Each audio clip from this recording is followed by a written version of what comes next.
Lawyers of Reddit, what is the dumbest thing your client has ever done?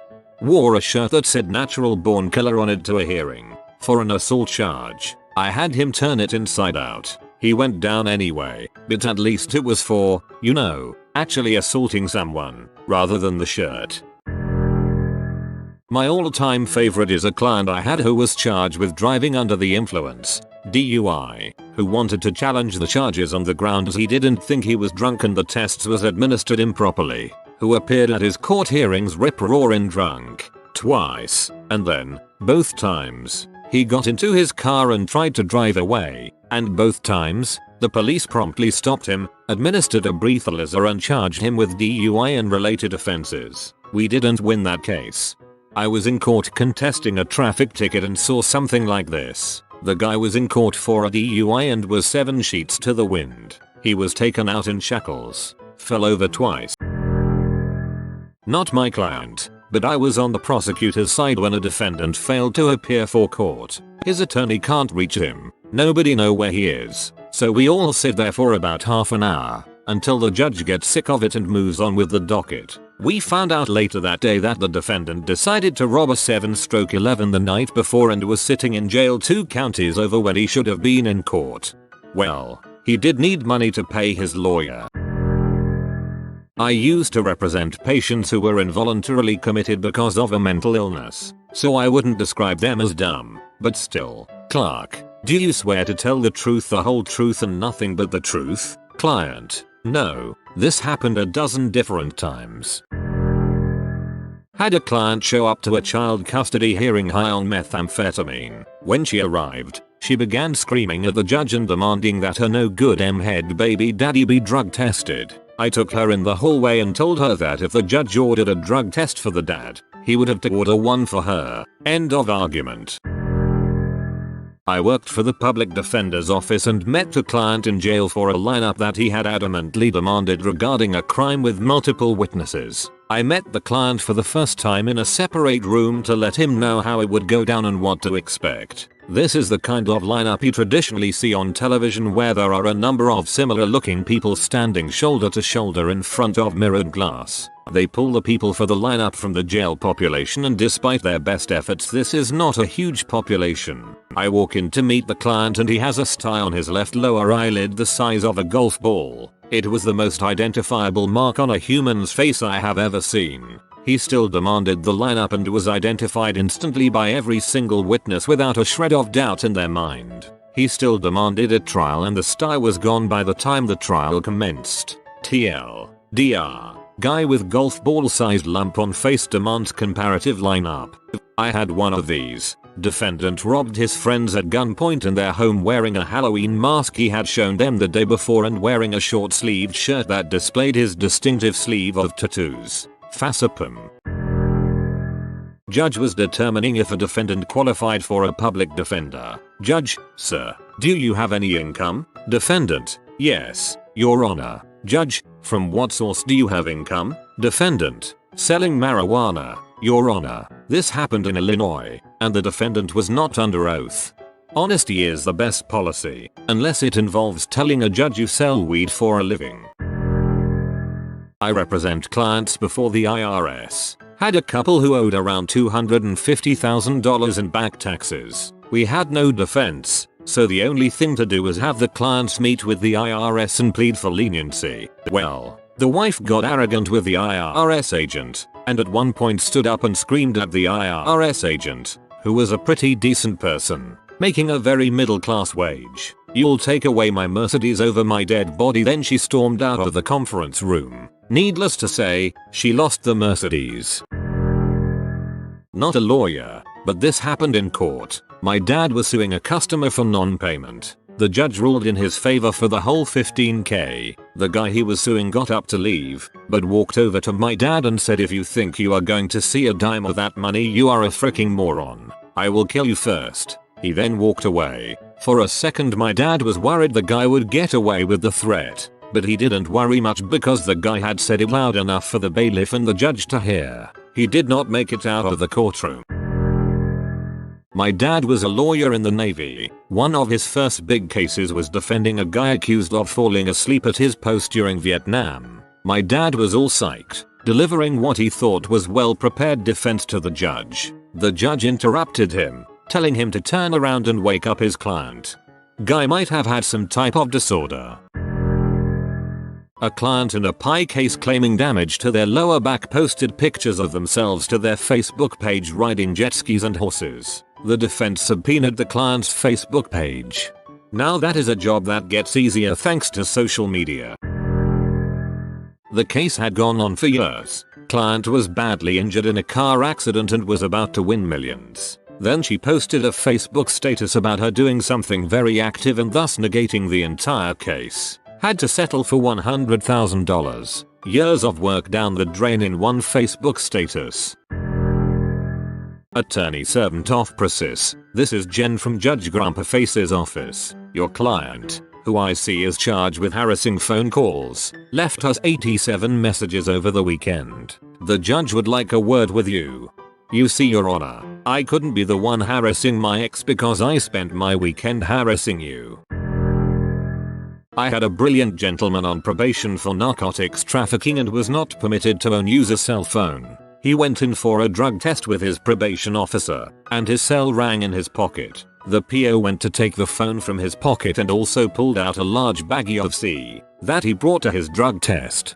He wanted that crap tested, for science.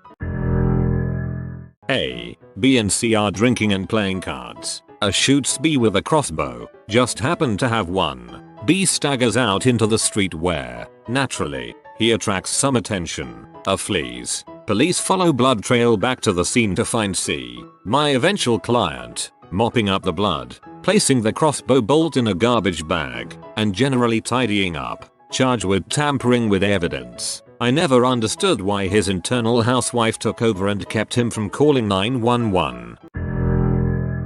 Fortunately, I was not the attorney in question, but Guy is convicted of some traffic-related offense, loses his driver's license effective immediately, gets in the car and drives home, along with his lawyer.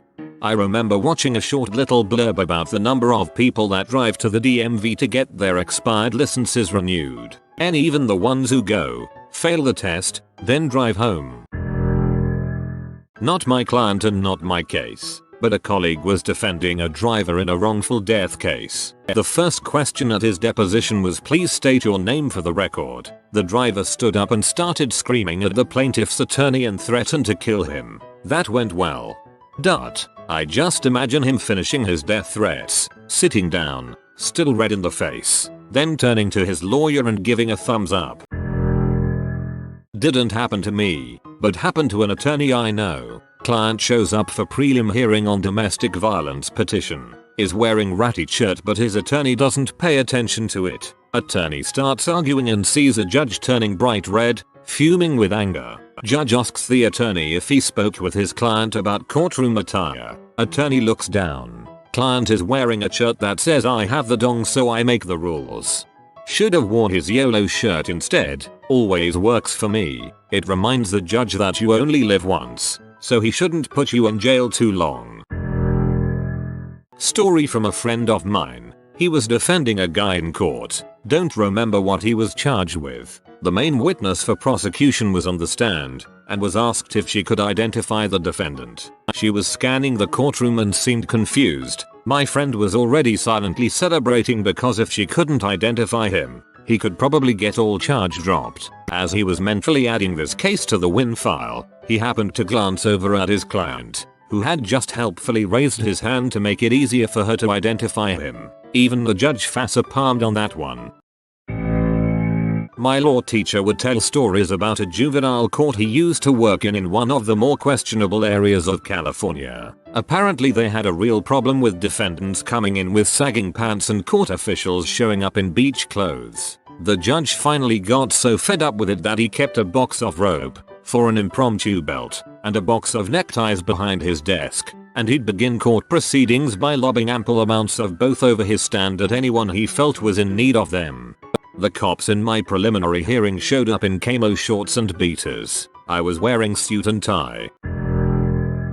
I work as a legal aid lawyer in a Canadian province. I have had many dumb clients, who did many dumb things, wore a smoke weed every day t-shirt while attending their drug trafficking producing trial, attempted to smuggle cigarettes to their inmate partner via their baby's diaper, intentionally pooped their pants on the way to court to delay their matter, denied driving under the influence. Upon search by police, a full highball glass of rum and coke was located in their jacket pocket, debauched a girl, sent her text messages from his phone the next day recalling all the sordid details. I have many more stories that I could tell if there was sufficient interest. The ones I mentioned here all happened in the past couple of months. More stories. One of my first clients was a delirious hobo. When we were meeting at my office, he was ranting and his dentures fell out and landed on my legal pad. He picked them up and put them back in his mouth and continued to rant as if nothing happened. Same guy appeared in court a few weeks later and refused to let the security detail inspect his hobo bindle.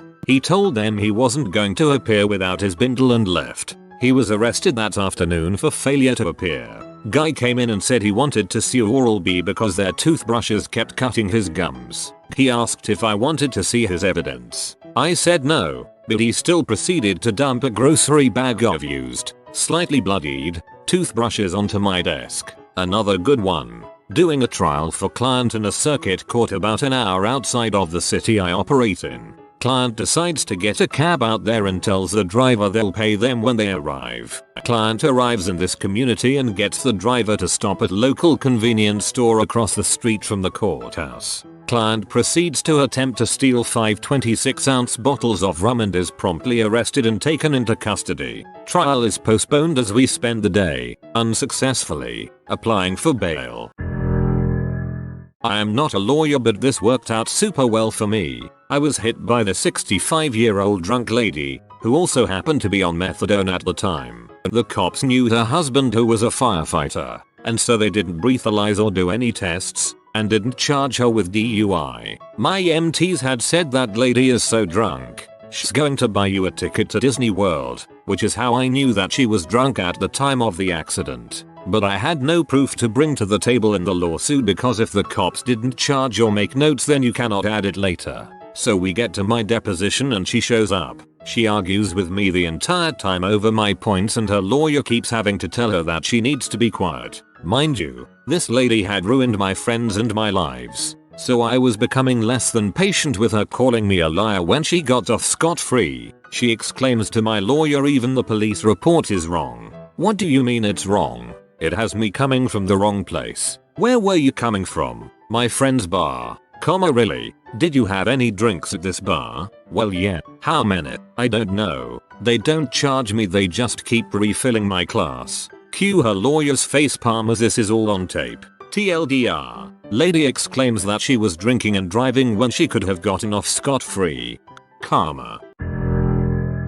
Family law case. Judge had asked to interview the minor child in a closed courtroom with no parents. Attorneys could stay. When done, client Ray enters the courtroom to see the child crying and promptly tells the judge that he is freaking retarded. Right up to that point, my client was winning and was about to have the other party's parenting time suspended. The kid had said the other party abuses him and that he did not want to see that parent anymore. Judge was not pleased. Other party's parenting time suspended. My client has anger management classes ordered, fines, psych testing, and drug testing.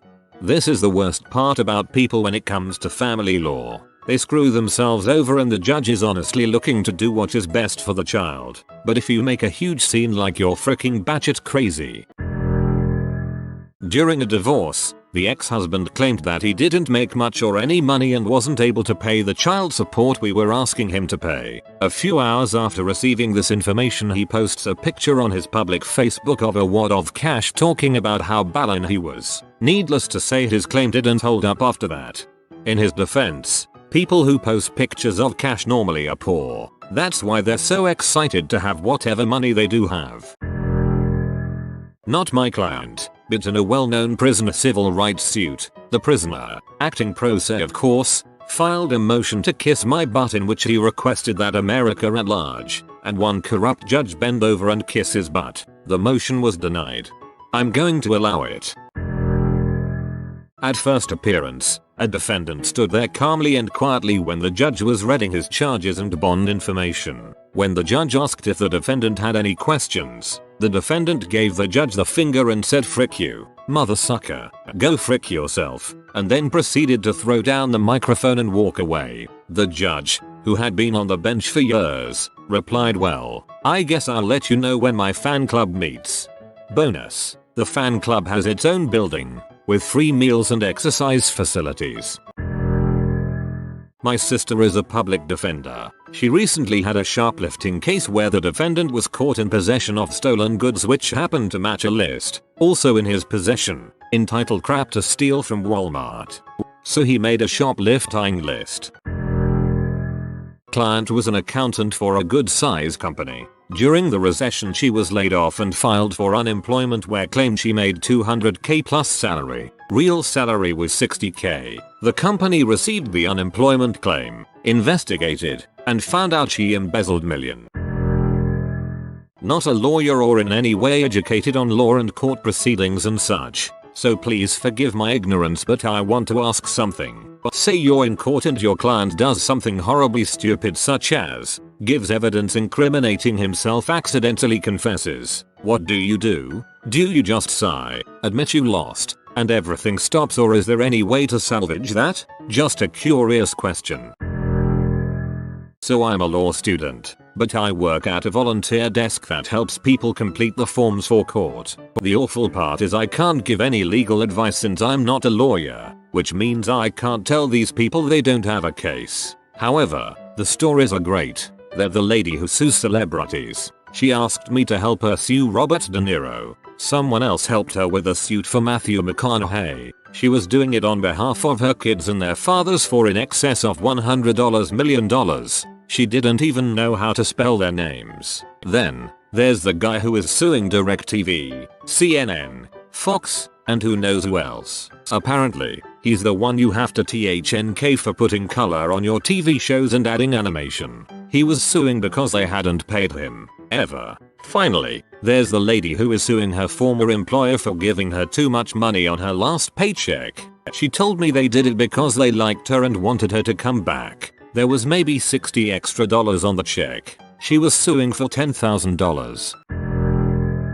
Not a lawyer but in court for a ticket. Apparently the cop lost the ticket book, so there was no official evidence. The judge said, "The next 15 on the docket. I was luckily one of the 15. Just needed to say not guilty since there was no evidence." One moron got up there and started to argue that he was only going 5 miles per hour over, not 10. The judge looked at him and said, "Son, just say not guilty." The guy again said, "But I wasn't going that fast." The judge laughed and repeated again, "Son, just say 2 words for me, not and guilty." The guy, confused, mumbled not guilty in the form of a question. The judge said dismissed. Everyone in the courtroom laughed and clapped for him.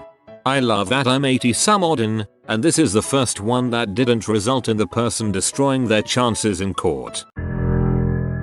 I'm not a lawyer, but the optometrist that I went to had an officer manager that was marking on people's accounts that they got refund checks and crediting the balance, then cashing them herself. She took $50,000 in a year and got caught. When asked why she did it, she said, "No one told me I couldn't." Airtight argument. So I was representing a kid accused of conspiracy to supply crack. He was accused of acting as a lookout, warning the others whenever the police were approaching. He had a fantastic case and it looked like he was going to win. On the day of trial he turned up for trial wearing a huge t-shirt with the Warner Brothers logo on. Above and below the WB logo was printed, "If you see the pigs, Warner Brother." He refused to change. Nah blood, no white boy tells me how to dress. He was convicted.